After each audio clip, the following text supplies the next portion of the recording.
Chapter 97, Compensation and Future Relations. Compensation and Future Relations. Well, this and that happened, and now for some reason, it suddenly became a banquet. There was a large quantity of various alcohols available. Well, it's probable that it's just various forms of diluted whiskey and other beverages, but there was ample quantities of ice prepared. We spared no means to bring such a necessary item out for the festivities. But well, as expected, it was simply too much to ask for Japanese-style sake, but since I had desired them, an abundant variety of drinks had been prepared. As it would turn out, the drinks were rather popular amongst the holy knights. In their semi-drunken state, I had hoped that talks of a regular Tempest martial arts competition would be forgotten, but it would seem that my hopes won't be fulfilled. This chain of events will probably proceed steadily. Thus, the next day came. The discussion between Hinata's group and my own will finally be completed. Various discussions about the future relations between Tempest and the church will probably ensue. As it would stand, as where the victim side and the one that had received the most substantial level of heavy damage, a lenient response in light of the current situation is simply not possible for the sake of future faith and general common sense. However, a specific increase in the severity of the charges placed on the actual criminal sect known as the Blood Shadow was emphasized. It was certainly different from the desired intentions of the church. Because of a little thing known as management, the responsibility for recent events have not fallen completely from a certain party's responsibility. Although the Holy Knights would end up paying a certain amount of war reparations for their subjugation war's failure this time around, well, since the location of Tempest is too far away from the territory they control, even if territory was to be passed on to me, I wouldn't be able to use it that much. Not to even think about mentioning the fact that this can simply be solved with money. To be honest, I see establishing friendly relations abroad as a priority above the acquisition of gold and whatnot. While thinking of such things, the meeting had finally begun in earnest. The participants from Tempest would include Rigurdo, Binimaru, and myself. Aside from that, we also have the goblin chiefs who were, for this purpose, promoted to minister status. From the church's side would be Hinata and her 5 captains. At first, I had wanted both sides to acknowledge reciprocal recognition, as this was my main goal from the beginning. Gaining any additional compensation can be brought up afterwards. With that said, before we truly started the conference, both parties decided it would be beneficial to exchange general information. Such information generally consisted of each party's respective situations, such as their current exportable goods and so on. After that, the main conference started. While watching from a middle ground perspective, I watched for any changes in the balance of the negotiations. If there were to be any misalignments or complications from either party, it would be best if they were corrected in the early stages of the negotiations. After a few minutes, I began to gather how the negotiations are planning out. Needless to say, from our side, the list of grievances began with the church's sponsored invasion from the Pharma's kingdom. The direction of the negotiations changes depending on the attitudes of the other party, yet the stances of each party remained unchanged. As for the church position, Hinata mentioned that there was a problem with the current request from the church perspective. Basically, the acknowledgement of the monster country is something that contradicts the very teachings of the church. This is an important matter that could very well lead to the mistrust of the believers. If there were nothing done, if there was nothing done, this matter could very well lead to the estrangement of the believers, thus resulting in the loss of the church's influence, or at the very least the diminishing of it. This was apparently the reason why the annihilation of said monster country was of the utmost necessity. That's why, according to Hinata, the church needed a just cause and a cover story to deal with the situation. Hence, they chose to utilize the fact that the Pharma's kingdom had openly showed their desire to secure their profit, giving the kingdom a suitable level of claim to act. They attacked Tempest along with the Pharma's kingdom. Well, they have admitted that they are completely at fault here, but the fact that they were manipulated into action was unexpected. Hinata, fu. I suppose it can't be helped. We're completely defeated, so I doubt we'll be able to make headway if I don't give you some acknowledgement. Besides, I, the representative of the church, believe in the sole existence that protects the lands and people. Those very people that convert to the church find their salvation, and they cut off all other beliefs besides the church. There is a limit to the number of people I can save alone. I had believed that only saving those who follow the church's teachings was true justice. That's also how I think even now, but I think that I have been mistaken. I should have lent my hand out to those who had striven to survive, to life and be happy. In such, I suppose my actions was not true justice at all. I know if we had helped others for the simple reason of helping them, perhaps we would not have become so overpowered by this sense of arrogance. For if we are the, for if we are true believers, we should help all those in need, not merely those who follow our teachings. That is the blindness of our arrogance. To even seek to accomplish this with every ounce of our power is probably the least we can do. As if making a mental breakthrough, and as a result finding some level of fulfillment, Hinata's face showed a bright smile as she spoke. For the old Hinata, to only save believers was the logical choice to abandon those who do not believe in the church's teachings. She didn't have the strength to save every last person who needed help, who looked into the sky begging for a savior. It was a wish she probably thought was something that could never be realized. That's why she decided that those who follow the teachings of God should be given priority to save them. To be saved. Her logical and calculative personality had cut off the non-believers cold-heartedly. While she stayed true to her personal dogma, in her heart, she was only lying to herself up until now. In the end, the number of people she saved was quite limited. The very line she drew limited the life that could have been sustained. She could never be everywhere at once, but limiting the choice of who to save ended up leading to making incorrect decisions. In the end, while it is impossible to save everyone, there were far more lives that could have been saved. The line that Hinata had drawn before her own heart was whether a person was a believer or not. To not acknowledge someone as a true person unless they were a believer, to forget the pain of not saving them. That's why Hinata greatly feared a decrease in the number of believers. If the number of people who believed decreased, it was like saying the number of people she could protect was reduced. While she was little hard-headed in the beginning, her train of thought is also a bit skewed, though I can understand her reasoning more or less. I too came from the same world as her, after all. Those who place all of their trust in God, leaving their decisions to those who interpret said God's teachings, often end up narrow-minded. Those who lack the capacity to make their own decisions will often make the wrong ones, leading to a spiral of decay. Oh, nice. This is nice. I'm only I'm only treated like an enemy because of the current interpretation of the church's doctrine. With that alone, I don't mind their actions, though religion in general becomes suspicious. If people were just more flexible and tried to see other points of view, the number of conflicts would be reduced severely. While there's always the other reason for conflicts, human nature. Often war ends up being waged over profits, authority, and the like, leading to them beating each other until they're black and blue. In the end, there are those who seek to enrich themselves to obtain an advantage, whereas those who are devout adherents to their faith will often be left crying in defeat. Well, it is a story that's quite easy to gauge, really. I simply need to be the one who doesn't cry in the end, or rather, I should say, the one who strives to not fall behind. In short, I need to consider my own intentions. Rather than complaining to others, if they use their heads, they will be able to come up with better solutions. While most people are quite formidable in turning a viewpoint around to place themselves in an advantageous position, it's almost second to human nature if one thinks about it. Well, it might just be an idea, but it's a good idea to not just believe in a partner blindly. In this regard, I think Hinata may be a bit too serious. From now on, I recommend she should that she should live more freely, get some proper life experience besides her narrow-minded upbringing. At any rate, thanks to Hinata being so candidly and admitting to her own faults, the talks were able to proceed smoothly.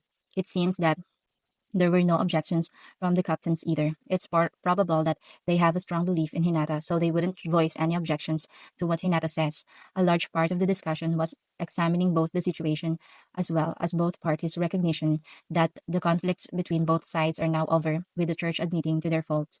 Now comes to the point of discussion, compensation. But before that happened, Hinata, my apologies, but there are certain things that I want to say in that regard. With that, Hinata began to share her thoughts. After listening to what she said, it seems that her higher ups in the church within the Holy Kingdom, Rebellious, had no involvement with her attack. It seems that the hierarchy of the church, or at the very least of the positions relating to it, are rather complex. The Pope, the Sage King, or whomever, it seems that there are multiple individuals who stand at the top of the church hierarchy. However, the true person that reigns at the top is the Holy Knight Leader, Nicholas Cardinal. The rampage that had been unleashed this time, as well as the subjugation war, had nothing to do with the kingdom where the church is located. Therefore, in the end, the involvement of the Holy Kingdom Rebellious is limited to only Hinata. So even if I had demanded some form of compensation, Hinata's confession ended any hopes of me pursuing that direction. From her viewpoint, it's because she held the post as the head of the Pope's personal knight that things had become rather complicated. The note, personal knights and holy knights are two entirely different groups. To note, pala, taking action solely from the Pope's demands, the so-called personal knights never leave the vicinity of the Pope without his command. Only the head of the personal knights, Hinata herself, was given permission to act freely to act and protect the growth of the church. That basically included overseeing the growth of the Holy Knight branch. It's because of her position that the Holy Kingdom isn't completely unrelated to the current incident. While it wasn't said openly, the responsibility of this incident falls completely on Hinata. It was in order to prevent any blame to the Holy Kingdom that Hinata had withdrawn from her position as the head of the personal knights. It's not like this was the end of the story either. Hinata had already been informed by her teachers that she could have been of at any time. These teachers are known as the celestial sages, as it were. Though it's not necessary to be too suspicious about this matter, I'd wager a guess that these first-class sages are rather brave and powerful, since the Holy Kingdom of Reberius had already made thorough preparations to cut ties with Hinata should she fail or cause trouble with her current actions. It's impossible to hold them accountable anymore. In this case, at least, we will have to consider this as a separate issue from the Western Church, as it were. I suppose it will be necessary to consent with the Western Church this time. Huh, then what's going to be done about the compensation? As I had previously mentioned, I am not aiming for money for this situation. The aim was for the church side to acknowledge our existence. So after they give their acknowledgement, I want to press for a non-aggression pact. Well, my thoughts were interrupted by the holy knight named Arnawood. Arnawood, I don't really see any problems with this. If or your people were truly evil, there's no reason for us to still exist right now. With those words, he showed his approval. In contrast to the holy knight, Arnawood's opinion was the captain, the holy knight called Leonard. Leonard, however, there's still a problem. How are we supposed to deal with the current teachings of the church, especially when the entire authority of the church depends on it? When he said this, his brow furrowed, conveying he is rather unconvinced. With both this and Hinata's worries being conveyed, they seem to be the same. In the worst case scenario, there's even the chance of the church's dissolution. The important issue is to protect the people during the resolution of current hostilities. I don't care what happens to the church in all honesty. With that, I'll be focusing on the protection of the people first. Unlike the rational pragmatic Hinata, the believers of the church will likely focus all of their contempt towards the church. If the church itself vanishes, the Holy Knight order that defends the people from monsters will likely scatter. As if to break my train of thought, the deeply troubled Leonard spoke again. Leonard, even so, the inhabitants of this country are certainly not wicked beings. Like we had previously thought, why not simply let this information be announced instead? In fact, even the goblins and orcs, which makes up a majority of the population, have figures quite similar to that of human beings. As for the lizard men, well, they were already considered to be demi-humans anyways. There's no need to think about the dragon newt class position. Even in the case of the Onis, rather than be considered a low-class monster, there are many humans who even view them to be within the ranks of land gods and deities. In short, there's no teachings that state that demi-humans and demigods are wicked, right? In short, the monsters aren't monsters and thus aren't wicked. As the church's doctrines teach, basically what he's saying is to admit my entire population into demi-human status, allowing us the same treatment as the dwarves. This can probably lead to, at the very least, some level of mutual understanding. This is similar to points that Arnawood had mentioned before in the discussion, but he wasn't able to really drive the point home. Basically, this is a point of compromise that is entirely political. We decided to adopt this opinion and were then able to rapidly carry out a negotiation examining every possible detail. In this fashion, we managed to create a basic draft for the compromise. By the way, it seems that the hierarchy of the church accepted and recognized the current status of our citizens. This was accompanied by us being informed that the Holy Knights would performing a regular cultural in place of a regular compensation. Above everything else, as an additional compensation, we were given a failed experiment of theirs. Basically, a set of experimental equipment that they weren't able to complete. As for Hinata's broken sword, we were given that as well, and a few pieces of spirit armor that weren't completely destroyed. Analyzing them was fairly simple. At any rate, I passed over a duplicated sword to Hinata to replace her sword since she was pretty much defenseless currently. To note, the analysis of the spirit armor was actually a major development. I also had the chance to analyze the spirit equipment the Holy Knights used. My current attributes are darkness and magic. Basically, I wouldn't be able to use the holy attribute affiliated equipment as is, but I think there's a possibility to modify them. It would seem that there are state secret class weapons, yet we're sitting here perfectly fine to just analyze them. If I were to take this as a compensation, I suppose there's no problem with this much. With this country of ours, things will gradually grow more advanced and sophisticated, not to mention more well armed. After we received our compensation, we began to chat, and I ended up gathering some ridiculous information as a result. I mean, to most others, this would just be common sense, but this is the first time I've ever heard of it. Basically, it was information on the Great Tenma Wars that occur roughly over every 500 years or so. This came out when I was discussing future policies to begin with. Hinata, well, tempura, a ball of white rice, even sashimi, rimuru, you are without a doubt a fellow Japanese. There's no longer any doubt in my mind about it. But to reproduce our world's food here, I have to say I'm both surprised and amazed. What you've said is true. You've managed to achieve your desired environment in just 2 years. If I hadn't already seen all of this with my own eyes, I would never believe it for my entire life. Hinata had begun with these casual segments, but Rimuru, no, there's still far more to do. Logistics are still far too slow. Communication is still out of the question. Since there's magic, casual life and food preservation are possible for the time being. The worst part right now is definitely culture. There's still just far too little depth in our environment. It will take some time, but one day it will be worked onto the society. My aims currently are the main developments of our highway network and its maintenance. I want to get a safe and secure passage to be developed. We're currently looking on it and it's progressively taking shape. Following that, I want to work on information transfer. I gave up on wireless communication a while ago since I just have no knowledge on the subject. However, thoughts, thought transmission is greatly enhanceable via the incorporation of magic steel, so I plan on taking advantage of this for the short and mid-term. When the magic steel is connected in intercity through a space through the use of shadow step, it's possible to communicate with them without the use of an excessive quantity of magic. What do you think? Convenient, isn't it? Well, I boasted a little. In reality, not only between our cities, but a network that will connect even the villages is planned. Bester's been developing a long-range telecommunication technology he's calling ComGems. It's too magic intensive if a visual image is also being conveyed during the communication, so it's currently impossible to include each village. It's something to look into for the future. If the steel wires were to be processed and finally stretched out, it's possible to handle it with manpower alone. If the shadow step space were to be used instead, then this process could be done effortlessly without any obstacles. After that, we'll have to just wait for the development and refinement of the receiver point. As expected from a person who lived in the era of information, the speed of transferring information takes a special place in my desires. Hinata was obviously amazed by my plans. Hinata, that's all well and fine. Be careful not to go too far. You'll be attacked by an angel. Hinata said this with a casual tone. Angel? What the heck was that? What about an angel? Hinata seemed to notice my puzzlement and continued. Hinata, Ara, you didn't know? Every 500 years, the gates of heaven will open, allowing the angels to commence their invasion. Based on fundamentals, they don't attack human settlements all that often, but overly developed towns end up destroyed. Research indicates that the angels despise civilization as young to their yin, if you will. The only ones that have managed to escape from their onslaught is the Dwarven Kingdom. Their domain only has two entrances. Large-scale invasions don't work either because dragons inhabit the mountain ranges. Therefore, they've managed to defend themselves somehow. That's more or less the reason why civilization is stagnant to a certain level. The only exception is the Ingresha Kingdom. It's also the reason why the council is there in the first place. It's in order to perform research and try to mitigate the damage of each invasion. Every 500 years, the imperial capital is redesigned based on how much damage is caused after an invasion. It's basically trial and error.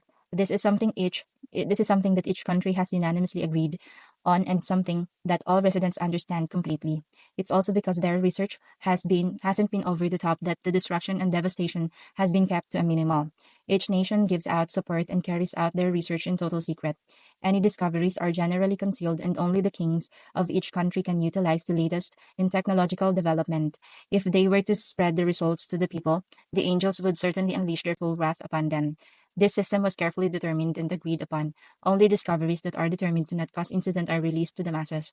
The purpose of the angels are to eliminate monsters as well. I suppose it's something that you really shouldn't be overlooking. Is this something that everyone knows about? This is always the kind of feeling I get when I get explanations like this. Oh, but what was that about angels? How have I never heard about them? Rimuru. Oh, did you know anything about this? Well, at least it's not everyone. Well, I questioned Rigurdo and the others present. They didn't know anything about this at all. I don't know anything about the angels' invasion, but I do know that when the angels do come to attack, it could only mean a war between the demon lords and the angels. Well, I did wonder about that war that occurred 500 years ago. I was curious if it was a war between the demon lords or a war against humankind. No, when you think about it, if it were merely a fight with humans, it would have been a joke and a half if any form of truce were ever really made or honored. Although I never really thought deeply about it, now I'm starting to get an idea based on everything I've been told. I suppose it makes sense now. However, every 500 years, the angels invade, and only the technological advanced. They don't make a move on humans, but what's with this hatred for civilization? Is it just that they want to interfere with humankind, or are they afraid of something? Honestly, I couldn't make heads or tails of the meaning behind their actions. Rimuru, so do they leave some countries alone? What happens if someone defeats an angel? Well, the answer to my question was rather obvious. It's really bad idea. It's a really bad idea. If you really wanted to make an enemy of a race that's higher than most monsters or demons, well, you can figure out the rest of yourself. Indeed, demons are troublesome enough. I probably don't want to go out and make another enemy. As it stands, there's no need to conduct my interference with undeveloped humans. However, what's the cut-off line for technology that will be destroyed? Do they hate the other worlders tastes? Perhaps, maybe gunpowder isn't any good then. It seems that the angels are individually close to a B plus rank, so they always come in armies of roughly 1 million strong or more. In addition, there are leaders of captain or commander classes that are stronger and organize the invasion. It seems like there are general level classes as well, but the combat capabilities of these individuals are unknown. A demon lord's body is probably stronger though. They're also under the holy attribute, so any real attacks or intervention from the church will probably be useless. Though even if nothing is done, the helpless monsters will generally be slaughtered under the angelic invasion. However, they don't seem to be allies of humanity either. Not even Hinata knows that much about them. Well, it's to be expected since no humans currently have seen an angel for over 500 years. The only reason they are known is through the recordings of history and rumors, given that there's a good reason as to why the church considers monsters as the enemies and also why demons exist. Although the monsters there seems to be amongst the monsters there seems to be an organization that is exceptionally hostile towards humans. There's even a demon lord in their midst that clearly hates humans as well. Well, was of course Clayman was the representative of that faction, but he's beyond dead now. With Clayman dead, there aren't any demon lords amongst the eight-star demon lords that have a clear-cut hostility towards humankind. Hinata, huh? Clayman's dead? Oh, it surprised Hinata. Rimuru, yeah, he's dead. I killed him and destroyed his soul. While I went for a nice salty and oily potato chip, I offered my carefree reply. Ah, potato chips are the perfect snack. Rather than talking about that small fry, I much rather talk about the angels that were coming. But it was clear that she was conflicted on whether or not she should give up on this matter. That kind of small fry, what happened to him doesn't matter at all if I'm perfectly honest. Well, that's what I thought, but from what Hinata told me about him, Clayman had always been acting secretively, and they were never able to get any leads on him. However, his extreme hostility towards humanity was clear, and if there weren't any internal balance check between the demon lords and the necessary agreement of several other demon lords, he would have probably went to war with them ages ago. Then I remembered. Rimuru. Oh right, I just remembered that Clayman mentioned his lord being the demon lord Kazarian, or something of the nature. He's likely to have some connection with Yuki, so best to be cautious. The Holy Knights who hadn't heard this yet were thusly told. Anon, Holy Knight 1. Huh? The leader of the Freedom Association might be the demon lord Kazarian. Anne and Holy Knight too. However, we can't just openly examine him on this. If handled wrong, this could lead to an all-out war between the Church and the Freedom Association. Rimuru. Well, Kazariam is alive and we assume he managed to manipulate Clayman. That would mean the boss of the hostile demons is Kazariam. Even if he isn't the de facto leader, the chance that he's monitoring them is possibly very high. I said that while eating a few potato chips. But contrary to their serious facial expressions, their hands continued to bring new potato chips to their mouths. These guys, aren't you acting a bit too familiar? Heck, even Hinata was reaching her hands out and nibbling on various items. Wait, what's this about? Is this really a topic that you can so casually discuss? So on and so forth, but I ended up just neutering Rushly, especially since it doesn't really have anything to do with me anymore anyways. Rimuru. Oh well, it's just a possibility anyway. It's best that we don't act carelessly though. However, I do admit that there are plenty of people going after otherworldly children, so I don't want to alert them if I don't have to. Hinata, regarding that, I think I might know of a place. I'd like to go and examine further, but do you mind if I do so? Rimuru. Uh-huh. Did you need to ask so carefully? Is there some professional informant in the Freedom Association? Hinata probably had a similar idea. I could probably figure out what she was planning, and if it's what I think it isn't a bad idea to entrust it to her. Thinking this, I tentatively nodded in my agreement. Indeed, even though there is no tangible evidence, this isn't something that can be just left alone as is. This matter will all be determined by the information that we manage to gather. Hinata's eyes showed me that she was also aware of the importance of the situation at hand, and we nodded at each other. Thusly, our future relations with the church have been successfully laid out. We were able to complete a friendly meeting and spend our time meaningfully. I was even able to obtain some unexpected information, but it's best I leave that person to examine it. Hinata also stayed around for another 2 or 3 days before she returned, for the sake of an emergency contact, allowing either party to instantly contact the other. Several people were left behind. However, monitoring us is no longer their purpose here. Since we've already ceased all open hostility, it's best to just establish friendly connections in the future. If possible, I'd like to maintain relations as is. Like this, the series of conflicts with the church has officially reached a tentative completion. Ay, end of chapter 97.